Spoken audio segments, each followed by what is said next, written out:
میں زیادہ دلچسپ، سنسنی خیز اور ایمان افروز تفصیلات سنانے سے پہلے اتحادیوں کے ہیڈ کوارٹر کا ایک آپریشن آرڈر پیش کر رہا ہوں۔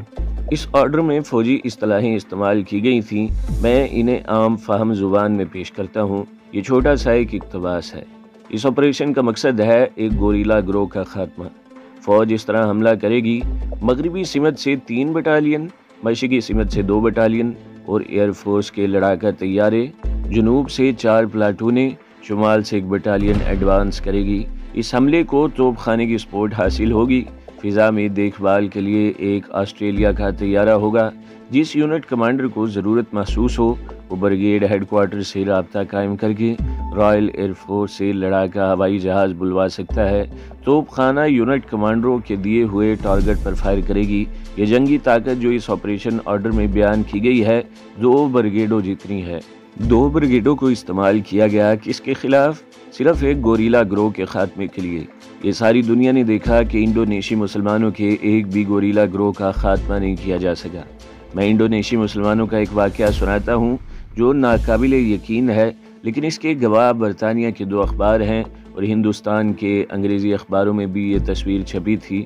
بعد میں نے ایک کتاب میں یہ واقعہ پڑھا تھا اور اس کتاب کا مصنف ایک امریکی واقع نگار تھا۔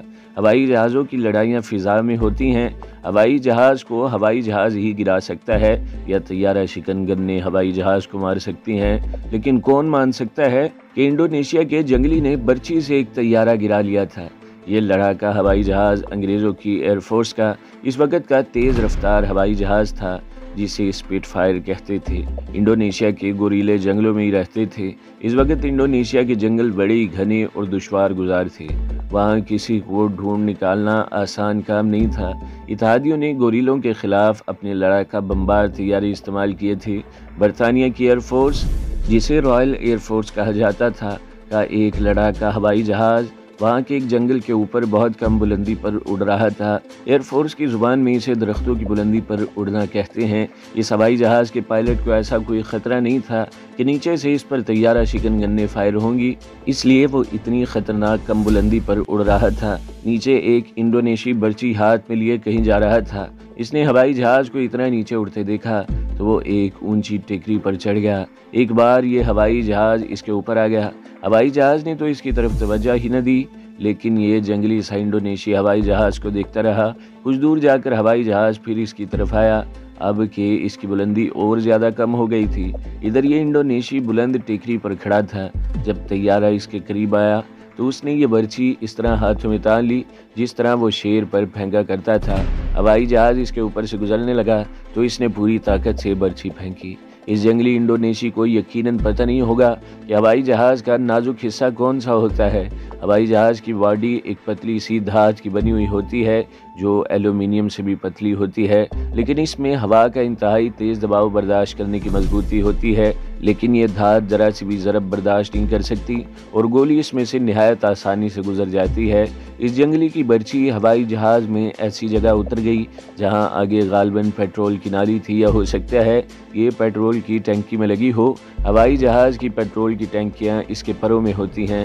بہرحال ہوا یہ کہ ہوائی جہاز کے انجن کا پیٹرول رکنے لگا اور اس کی پرواز ڈاماڈول ہو گئی۔ پائلٹ کے بیان کے مطابق اسے ذرا سا بھی شک نہ ہوا کہ اس کے طیارے کے نیچے برچی لگی ہوئی ہے جو ابھی تک طیارے میں ہی ہے۔ ہوائی جہاز سے پیٹرول زیادہ بہہ رہا تھا اور انجن کو کم مل رہا تھا۔ انجن رکتا اور خود ہی چل پڑتا تھا۔ اس صورتحال میں پائلٹ نے اپنے اڈے کا رخ کر لیا۔ وہ اپنے اڈے پر پہنچ تو گیا لیکن ہوائی جہاز اس کے قابو سے نکلا جا رہا تھا۔ نیچے سے سب نے دیکھا اس کے طیارے کے نیچے ایک بانس سا لٹک رہا ہے۔ سب حیران ہوئے کہ یہ کیا ہو سکتا ہے۔ اتفاق سے ہوائی اڈے پر ایک اخباری رپورٹر اور فوٹوگرافر بھی موجود تھا۔ یہ لوگ گوریلا آپریشن اور اس کے خلاف کارروائیوں کی خبریں لینے آیا کرتے تھے۔ فوٹوگرافر نے اس ہوائی جہاز کی تصویر لے لی۔ یہ تصویر ساری دنیا میں مشہور ہوئی۔ جب پائلٹ طیارہ اتار رہا تھا، یعنی لینڈنگ کے لیے رن وے پر آیا، تو اس کا پیٹرول بالکل ہی ختم ہو گیا۔ ہوائی جہاز رن وے پر ٹھیک طرح اترنے کی بجائے بڑی زور سے گرا اور اسے بہت بڑا نقصان پہنچا۔ پائلٹ تو بچ گیا لیکن ہوائی جہاز وقتی طور پر یا شاید ہمیشہ کے لیے بیکار ہو گیا۔ پائلٹ نے بیان دیا کہ اب اسے یاد آتا ہے کہ اس نے ایک آدمی کو بلند جگہ کھڑے دیکھا تھا اور اس کے ہاتھ میں برچی تھی، لیکن اس کی طرف اس نے ایسی توجہ بالکل نہ دی جیسی کسی مشکوک آدمی کو دی جاتی ہے۔ بعد میں یہ پتہ چل گیا تھا کہ وہ ایک جنگلی آدمی تھا جو برچی سے شکار کھیلا کرتا تھا۔ یہ سمجھنا اور یقین کرنا مشکل نہیں کہ برچی ہوائی جہاز کی باڈی یا ونگ میں کس طرح اتر گئی تھی۔ ہوائی جہاز کی رفتار بہت تیز تھی اور ادھر سے اس شخص نے برچی پوری طاقت سے ماری تھی۔ اس طرح ہوائی جہاز کی رفتار اور برچی پھینکنے والے کی طاقت نے برچی کا کام آسان کر دیا تھا اور برچی ہوائی جہاز میں اتر گئی۔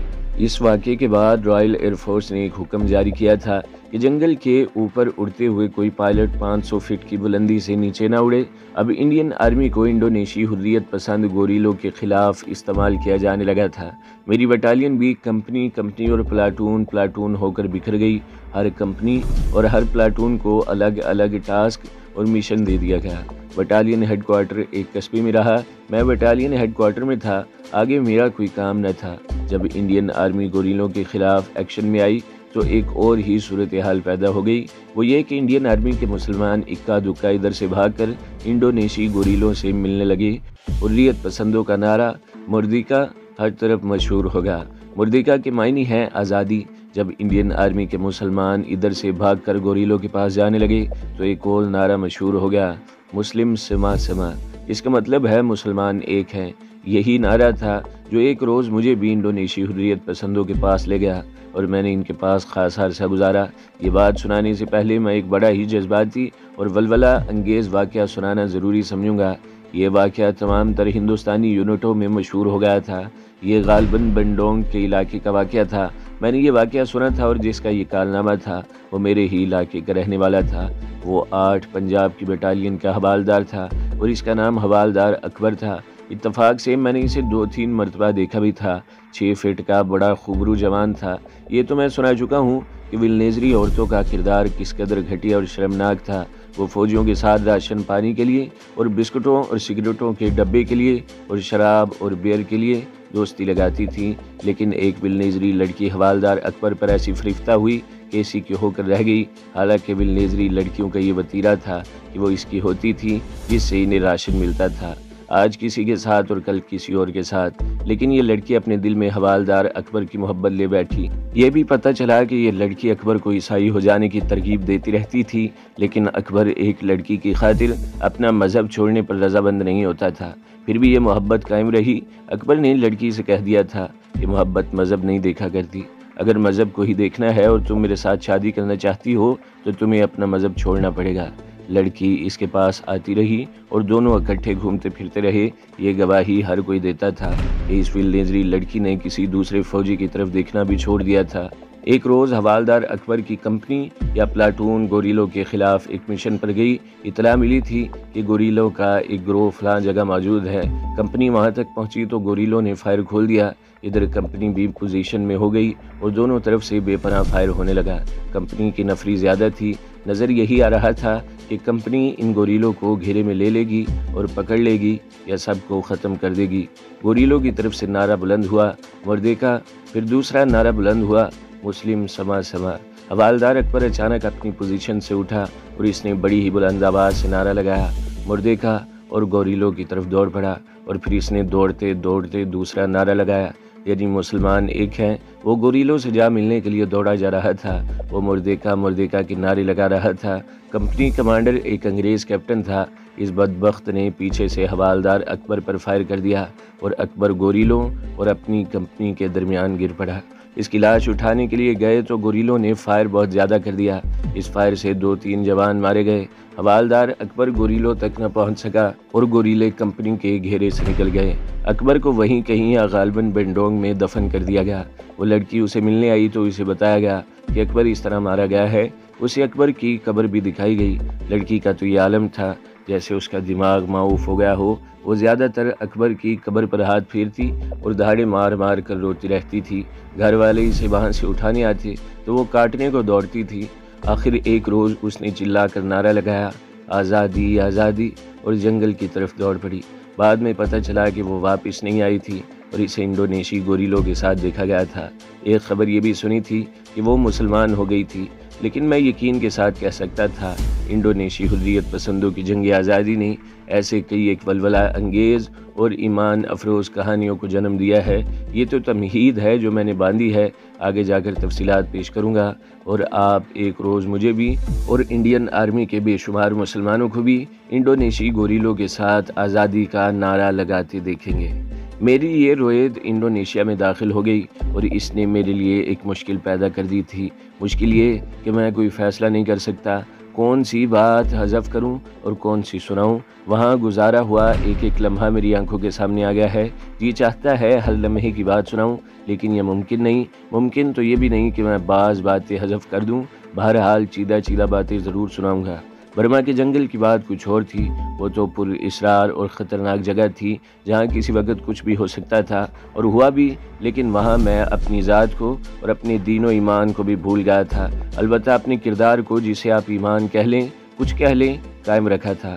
وہاں مجھ پر جو گزری اور میں نے وہاں جو دیکھا وہ الف لیلا کی داستانیں لگتی ہیں، لیکن انڈونیشیا میں آ کر ایک ہی بات ذہن اور دل میں بیٹھ گئی کہ یہ ایک مسلمان قوم ہے، حریت پسند ہے، اور میں بھی مسلمان ہوں۔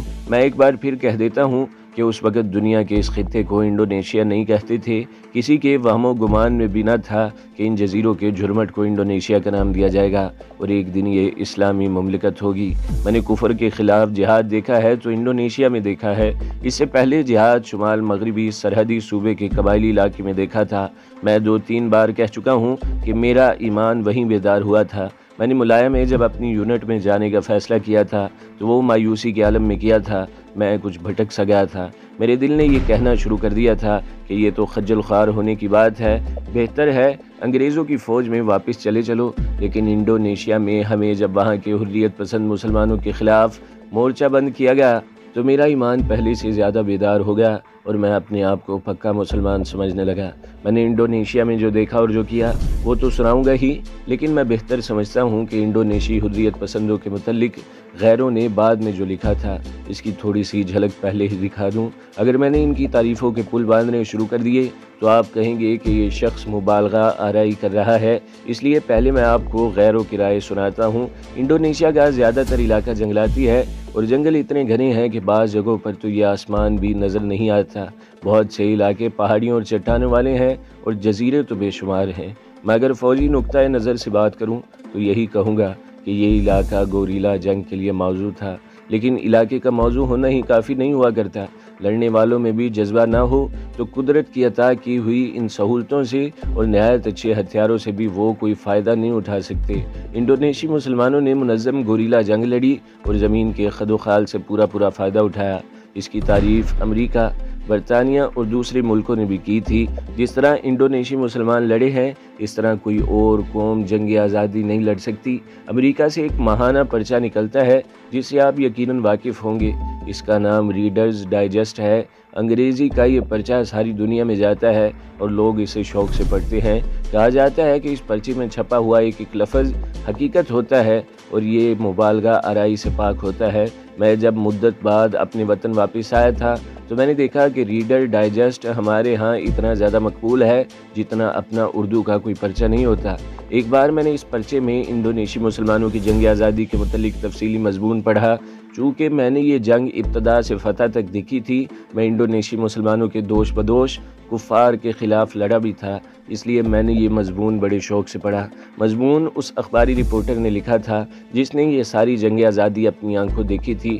اس نے امریکہ کی ایئر فورس کے ہوا بازوں کو بہت خراج تحسین پیش کیا تھا کہ وہ اتنی کم بلندی پر جا کر انڈونیشی مجاہدوں پر بمباری اور فائرنگ وغیرہ کرتے تھے جہاں درختوں اور پہاڑیوں سے ٹکرا کر تباہ ہو جانے کا خطرہ ہوتا تھا۔ اس نے انڈونیشی مسلمانوں کے جذبے کی اور ان کی قربانیاں دینے کے انداز کی بھی تعریف کی، لیکن اپنی ایئر فورس کی بات اس طرح کر رہا تھا جیسے اس کے ملک کے ہواباز دنیا کی ایک بہت بڑی طاقت کے خلاف لڑ رہے تھے۔ اس سے اندازہ ہو سکتا ہے کہ انڈونیشی مجاہدین کس شدت سے لڑے تھے اور انہوں نے دنیا کی اس وقت کی بڑی طاقتوں کو بے حال کر دیا تھا۔ میں نے پہلے بتایا ہے کہ 3 ملکوں کی فوجیں انڈونیشی مسلمانوں کا قلعہ کما کرنے کے لیے لڑ رہی تھیں۔ امریکہ، برطانیہ، ولنیزری اور آسٹریلیا اور ہندوستان کی افواج جو انگریز کے ماتحت تھیں۔ امریکہ اور برطانیہ کے ہوائی بیڑے بھی انڈونیشی حریت پسندوں پر آگ برسا رہے تھے۔ ان کے بحری جنگی جہاز بھی آگ اگلتے رہتے تھے۔ ریڈر ڈائجسٹ کے مضمون میں مصنف نے لکھا تھا کہ امریکہ کے ہوائی جہاز بہت کم بلندی پر جا کر جنگلوں میں بمباری اور فائرنگ وغیرہ کرتے تھے، اور خیال یہ ہوتا تھا کہ اتنی زیادہ بمباری سے اس جنگل میں کوئی جاندار زندہ نہیں رہا ہوگا، لیکن نیچے سے انڈونیشی مجاہدین ہوائی جہازوں پر رائفلوں اور مشین گنوں سے فائرنگ کرتے تھے۔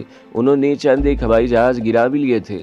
امریکی ایئر فورس کے ہوائی جہاز آگ برسا کر چلے جاتے تو برطانیہ کی رائل ایئر فورس کے ہوائی جہاز آ جاتے۔ ان دونوں ملکوں کے جاسوس انڈونیشیا میں موجود تھے۔ وہ اکثر اوقات صحیح نشاندہی کرتے تھے کہ فلاں جنگل میں فلاں جگہ گوریلوں کا ایک گروہ اس وقت موجود ہے، یا فلاں جگہ گوریلوں کا کمانڈر کانفرنس کر رہا ہے اور وہاں گوریلوں کا اچھا خاصا جمگٹا ہے۔ ہوائی جہاز فوراً وہاں پہنچتے اور عین اس مقام پر بمباری کرتے، لیکن دشمن کے جاسوس جب خبریں بھیجتے کہ گوریلوں کا کتنا نقصان ہوا ہے تو وہ صفر ہوا کرتا تھا۔ اس کی وجہ یہ تھی کہ وہاں کے گوریلا کمانڈروں نے بلندی پر دیکھ بھال کی پوسٹیں بنا رکھی تھیں، جو دور سے ہوائی جہاز آتے دیکھ کر ہر کسی کو خبردار کر دیتی۔ ریڈر ڈائجسٹ کے اس مضمون میں انڈونیشی حریت پسندوں کی بہادری کی جہاں تعریفیں کی گئی تھیں، وہاں ان کے خلاف بھی بہت کچھ لکھا گیا تھا۔ میں سمجھ گیا کہ امریکیوں کو یہ بالکل پسند نہیں کہ مسلمان آزادی کی جد و جہد کریں۔ اس مضمون کے مصنف نے مسلمانوں کا ذکر اس طرح کیا جیسے کوئی گھٹیا سے لوگ اٹھ کھڑے ہوئے تھے جن کا قطعاً حق نہیں تھا کہ انہیں آزادی دی جاتی، بلکہ یہ لوگ غلامی رکھے جانے کے قابل تھے۔ مطلب یہ تھا کہ مسلمانوں کو دبا کر رکھا جائے اور کہیں کوئی اسلامی مملکت دوسری وجود میں نہ آ جائے۔ صحیح الفاظ میں یوں کہہ لے کہ امریکہ، برطانیہ اور ہالینڈ نے انڈونیشیا کی جنگ آزادی کو صلیبی جنگ قرار دے دیا تھا، اور وہ تمام تر دنیائے صلیب کو مدعو کر رہے تھے کہ وہ انڈونیشی مسلمانوں کو تحت ایک کرنے کے لیے تعاون کرے۔ پھر کچھ عرصہ بعد میرے ہاتھ میں انگریزی کا ایک ہی اور پرچہ آ گیا۔ مجھے اس پرچے کا نام یاد نہیں رہا، یہی یاد رہ گیا کہ یہ 7 روزہ پرچہ تھا اور امریکہ سے نکلتا تھا۔ اس پرچے میں بھی انڈونیشی مسلمانوں کی جنگ آزادی کے متعلق ایک مضمون تھا۔ اس مضمون میں تو انڈونیشی مسلمانوں کو لٹیرے اور قزاق کہا گیا تھا، لیکن جس جذبے سے انڈونیشی لڑے اس نے تعریف بھی کی تھی۔ تعریف کا انداز یہ نہیں تھا کہ اس نے لکھا ہو کہ انڈونیشی ایک قوم ہے اور آزادی چاہتے ہیں، بلکہ اس نے تعریف اس طرح کی تھی جیسے ڈاکوؤں کے کسی گروہ کی دلیری کی بات کر رہے ہوں۔ تعصب کے باوجود اس نے امریکی ایئر فورس کے ایک ہواباز کی کہانی لکھی۔ اس نے لکھا کہ یہ ہواباز کئی بار انڈونیشی گوریلوں کے ٹھکانوں پر اور ان کے جمگٹوں پر بمباری اور مشین گن فائرنگ کرنے کے لیے گیا، اور اس نے ہر بار صحیح بمباری کی۔ ایک بار وہ ہوائی جہازوں کے ساتھ گیا، یعنی 3 لڑاکا بمبار ہوائی جہاز گئے، جس میں ایک اس کا پائلٹ تھا۔ مضمون میں اس کا نام بھی لکھا تھا جو میرے ذہن سے نکل گیا۔ ان تینوں ہوابازوں نے اس جنگل پر جس کی نشاندہی کی گئی تھی، درختوں کی بلندی پر اڑتے ہوئے وہ تمام بم جگہ جگہ گرائے جو وہ لے گئے تھے۔ اس کے بعد مشین گن نے اس طرح فائر کی جس طرح فوارے سے پودے کو پانی دیا جاتا ہے۔ پھر یہ ہوا کہ ان 3 میں سے 2 ہواباز واپس آئے اور انہوں نے بتایا کہ ان کا تیسرا ساتھی غوطے میں گیا اور پھر اٹھا نہیں۔ انہوں نے اس ہوائی جہاز میں سے دھواں نکلتے نہیں دیکھا تھا، جس سے یہ کہا جا سکتا ہے کہ اسے یعنی اس کے انجن میں گولیاں لگ گئی تھی اور وہ اوپر اٹھنے کے قابل ہی نہیں رہا تھا۔ ان ہوابازوں نے اپنے تیسرے ساتھی کے ہوائی جہاز کو کسی درخت یا پہاڑی سے ٹکراتے ہوئے نہیں دیکھا تھا۔ تو دوستو، اگلی قسط سننے کے لیے ہمارے چینل کو ضرور سبسکرائب کریں، ویڈیو کو لائک کریں اور بیل کے آئیکن پر بھی کلک کر دیں تاکہ ہر جو آنے والی ویڈیوز ہیں وہ آپ کو سب سے پہلے ملتی رہیں۔